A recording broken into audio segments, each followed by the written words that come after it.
انعکاس میډیا. سلامونه او درنښت ګرانو اورېدونکو، په دې هیله چې روغ به یاست. یو ځل بیا هم ستاسې هرکلی کوم د غم ناوې ناول په درېیمه برخه کې، په دې هیله چې دا برخه به هم راسره تر پایه واورئ.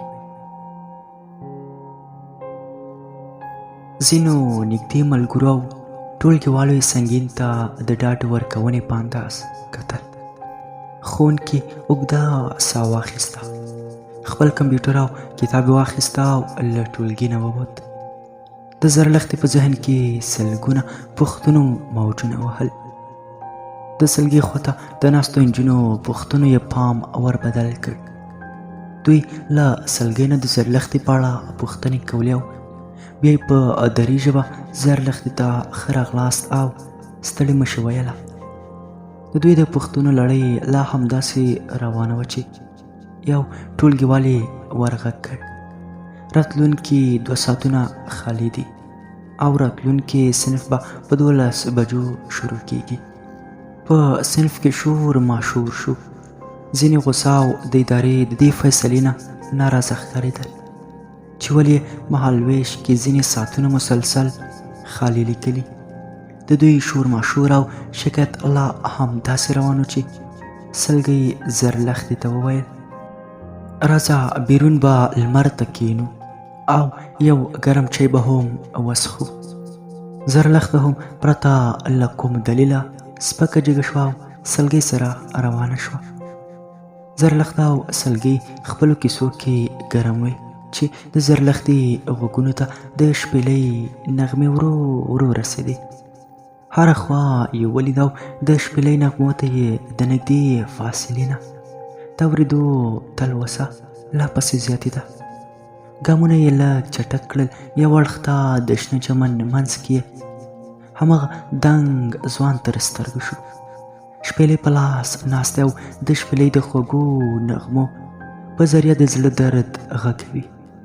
د سنګین د شپېلۍ غږ دومره زورور و چې په دې لاره د هر تېرېدونکي لاروي به یې څو شېبې ځان سره تم کړ. هره خوا یې چوپتیا واکمنه وه. د ونو په لغړو ښاخونو کې ناستې مرغۍ به هم د شپېلۍ د نرمو نغمو سره غلې شوې.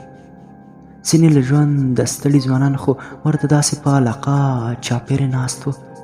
تا به ویل لکه همدا څو شېبې چې د ژوند خوږې شېبې وي. زرلښته څو شېبې جوړې تماشې ته په ننداره وه چې سلګۍ پرې ورغږ کړ: زرلښتې و زرلښتې تا ته وایم. خو د زرلښتې زړه او ذهن دواړه د شپېلۍ دې ښکلي او نرم غږ له ځانه سره په غېږ کې نیولي ول. سلګۍ بیا ورغږ کړل: زرلښتې راځه دلته هره ورځ د دې ناکام مین دا درد تماشې ته وړاندې کیږي. ستا په څېر هر نوې تماشچي ته نوموړې ننداره حیرانوونکې وي. سلګۍ دا خبره وکړه او د شنه چمن پستو واښو باندې کېناسته. د زرلښتې غوږونه لا هماغسې د نوموړې شپېلۍ غږ تلې والول. سنګین په وار وار په شپېلۍ کې نغمې بدلولې او تماشه کوونکي ورته غلي ناست ول. زرلښتې د څو شېبو چوپتیا وروسته پوښتنه وکړه: سلګۍ دا ځوان ولې د پوهنتون ماحول کې شپېلۍ غږوي؟ سلګۍ غلې شوه، هېڅ یې ونه ویل. زرلښتې سلګۍ ته په سوالي انداز وکتل. د سلګۍ له چوپتیا زرلښتې ډېرې معناوې واخیستې، خو خپلې هرې اخیستې معنا ته یې د شک په نظر کتل او همدې ته یې لیواله وه چې د سلګۍ له خولې د یادو معناو تعبیر واوري.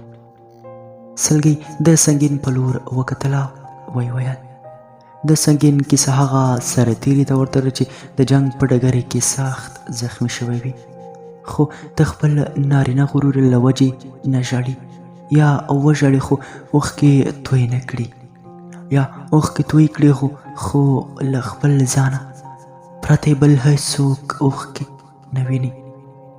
زرلښته نور هم زیر شو او د ډېرې څه اورېدو ته یې سترګې پر لار وه. سلګۍ وویل: زرلښتې کله مو چې د پوهنتون لومړی کال پیل شو نو د شروع کېدو نه 2 اونۍ وروسته یوه ورځ زموږ د اقتصاد پوهنځي رئیس راغی. تر سلام علیکم وروسته یې وویل: ستاسې یوه ټولګیواله له جلال آباد ته راغلې ده. دا 2 ورځې وشوې چې پوهنتون ته راځي. لومړۍ ورځ خو یې خپل ټولګی نه و پیدا کړی او دویمه ورځ راغله، خو لږ ستونزه ورته پیدا وه او بېرته لاړه. نن راغلې خو درسونه ترې تیر شوي، نو تاسې ټول ورسره همکاري وکړئ، ټول نوټونه ورسره شریک کړئ او هو لږ پام پرې کوئ. فکر کوم دلته نابلده ده. ټولو ټولګیوالو مو ورته د پوره همکارۍ او مرستې ډاډ ورکړ. رئیس له ټولګي ووت. څو شېبې بله نوې تېرې چې یوه ښکلې او لوړه پیغله مو د ټولګي دروازې مخې ته د لار ورکې مسافرې په څېر ودرېده. تورو او ښکلو سترګو باندې یې اوږده باڼه لکه د غشو څپره داسې پراته وو. حیا یې له رخسارونو څڅېده. په توره رنګه توره تلوپټه کې د خپل مرمرین وجود د پټولو هڅه واره په وار کوله. ډېره بې زړه او نابلده په نظر رسېده. ټولو ټولګیوالو ورته حیران کتل. زه ژر ورجېږه شوم. تر ستړي مشي وروسته مې له ځان سره نږدې کېنول او د درسونو په اړه مې ورته ډاډ ورکړ. په خبرو کې مې د نوم پوښتنه وکړه. نوم یې صنم یاد کړ. زرلښته د صنم د نوم په اورېدو حیرانه شوه. د سلګۍ تر څنګ جوخته کېناسته او ویې ویل: ها بیا څه وشول؟ سلګۍ ځواب ورکړ: د صنم یوازې ښکلا جلبونکې نه وه، د ښکلا سره سره د صنم اخلاق او معصومیت د ډېرو ځوانانو زړه وړی و. لومړۍ ورځو کې خو ډېره غلې او بې زړه وه. له وخت تېرېدو سره لږ څه ډډه شوه، خو خاموشي بیا تر اخره وساتله. ما ورسره ټول تېره درسونه تکرار کړل. کابل کې کور پسې ګرځېده. اقتصادي وضع هم چندان ښه نه وه، ځکه همدا ټینګار یې کوه چې لږ ارزانه او اقتصادي کور پیدا شي. بالاخره مې دلته د خپل کور سره نږدې یو کوچنی او ارزانه کور ورته په کرایه ونیو. نو ما سره به یو ځای پوهنتون ته تله او راتله.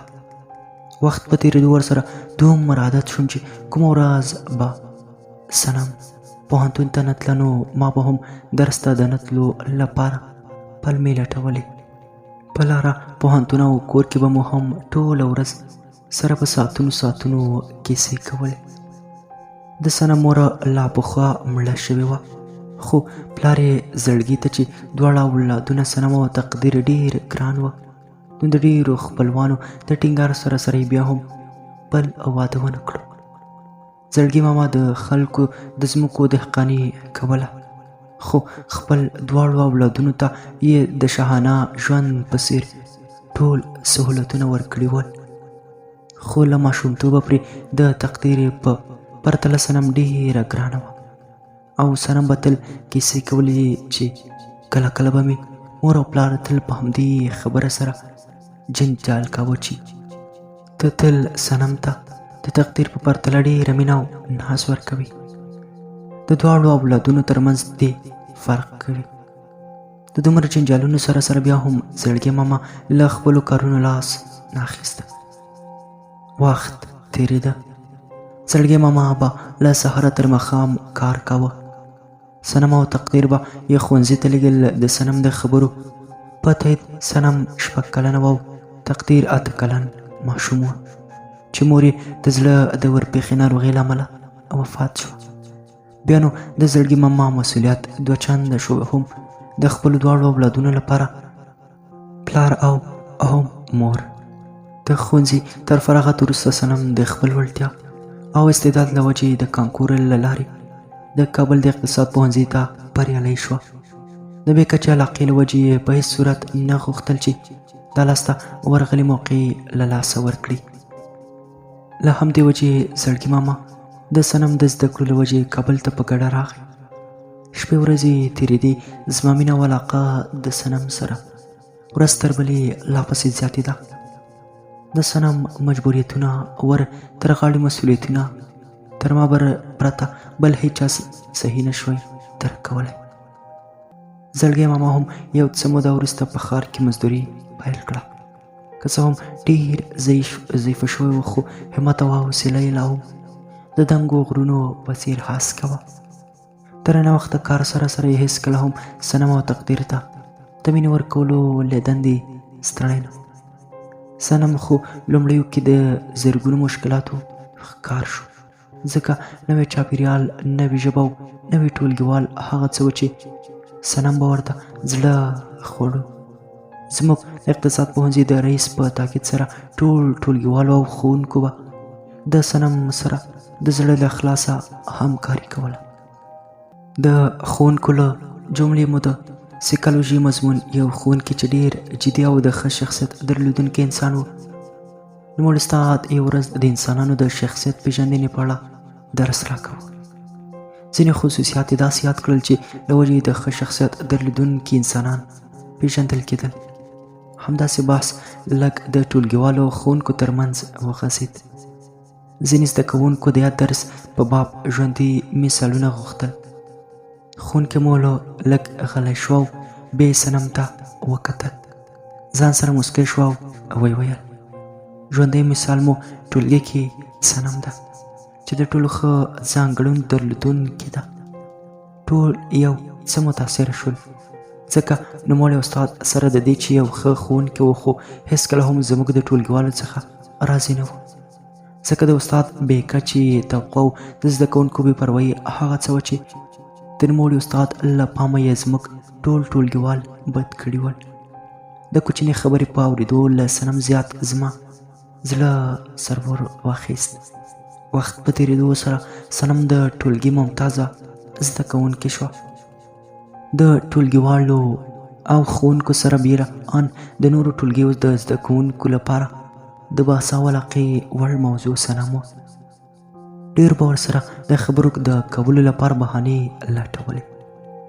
صنم دومره سنګینه او حیاناکه وه چې ان د خپلو ټولګیوالو سره د خبرو په وخت به یې غومبري له حیاتک سره واوښتل او د غټو سترګو نه د تورو اوږدو بڼو د جوړ چتر د پورته کولو هڅه به یې تل ناکامه وه.